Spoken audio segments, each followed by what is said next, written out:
So one of the questions we received was, what was one of the calls that you, Wish I knew the outcome. yes.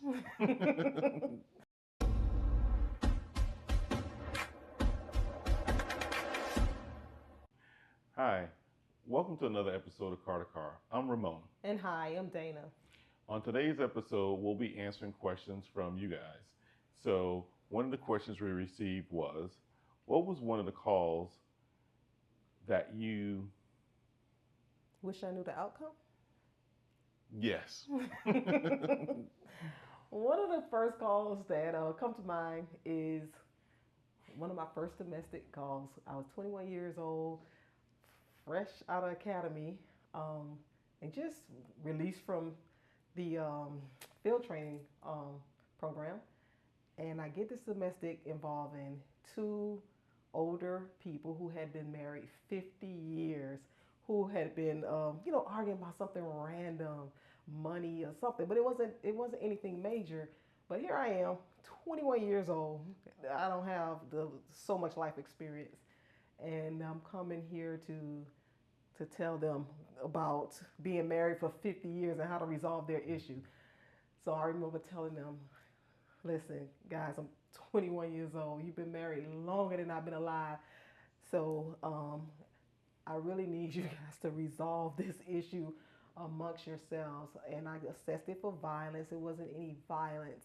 And I convinced the gentleman to leave for the night. But I just asked him to please. It's nothing I can tell you that's going to resolve it, but other than to make sure everyone was safe and to come back when cooler heads could prevail. So I just wonder what impact I made in that situation, being 21 years old and a 50-year married couple, and for Yeah. me coming in there to try to resolve their domestic issue for that night.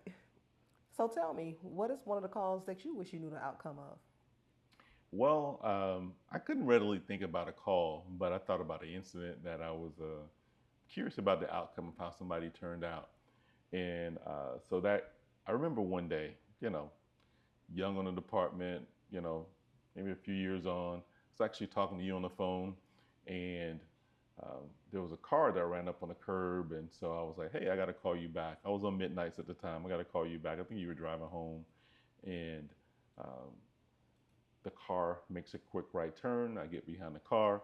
By the time I get to try to take a traffic signal, the three gentlemen gets out, one on the driver's side, two on the passenger side, and they started to walk towards me.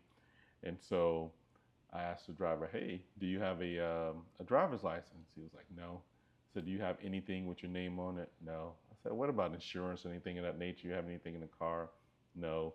So being that, didn't want to run behind the guy, do a foot chase or anything like that. So I grabbed him by the back of his pants, walked him back to the car. Inside, we stood inside the door jamb of his car, which was like a V. So he's standing inside the door. I'm standing right there too, blocking his way, but he's facing his other two friends. And, my back's turned to them, and as police officer, what are we told? Hey, if you're going to stop a car, tell a dispatcher where you are, the tag number, number of occupants, things of that nature, all the things that I did not do. And so um, the driver starts screaming, "That's not my gun, that's not my gun." I look at his hands, there's nothing in his hands. I hear a thud on the roof of the car, and then the two other people take off running. So I push him down, take my gun out, I have my gun point, I say, "Hey," I tell the dispatcher where I'm at, I need some units, try to set up a perimeter for the other people. They wind up getting away. So by the time everybody gets there, um, I have the driver in handcuffs, wind up searching the car. There was a gun in the car, and there was drugs in the car. And so, as we know, anything that's in the car, the driver's responsible for if it's their vehicle.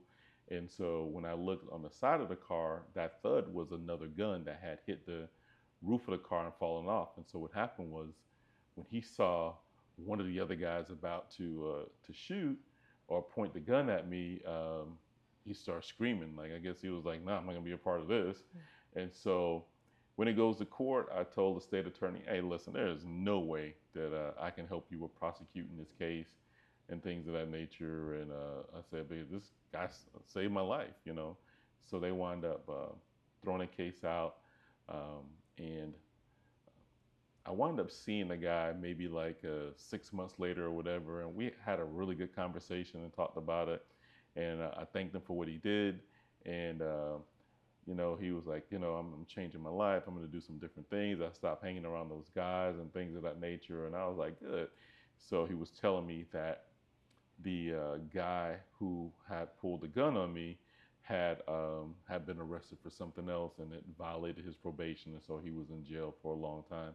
Because I didn't readily know who that other person was, I couldn't, in fact, say that this was a guy with a gun and things of that nature. So, but the gentleman who wind up protecting me and saving my life is, you know, I would like to know the outcome of him to see if he, in fact, you know, uh, made more of his life situation. And so, you know, the community really comes to bat for us. We got angels on our wings. We can't do this alone. And that just taught me a lesson about the right way to police and things of that nature. But, you know, I wish I knew what happened to that young man. Yeah. So, again, I mean, we really sometimes don't forget certain incidents and certain calls and Mm-hmm. just wonder what happened, you know. Yeah. Let me tell So, you, you know, the crazy part is, you know, we've gone to so many calls and done so many things. Like, nothing just, I really was like, let me think of this. And yeah, I, but it's one of those things that sometimes you can't remember at all, but mm-hmm, incident or something you see on television or something to trigger that memory. mm-hmm, So, we'll do other ones because it's so many calls. We'll remember something else, and we'll just do another one yeah, for sure, periodically. for sure. What would you know? Want to know the outcome of? Yeah. So, next time. Next. So, another episode of Carr2Carr Podcast. Please be sure to like, share, and subscribe. And until next time.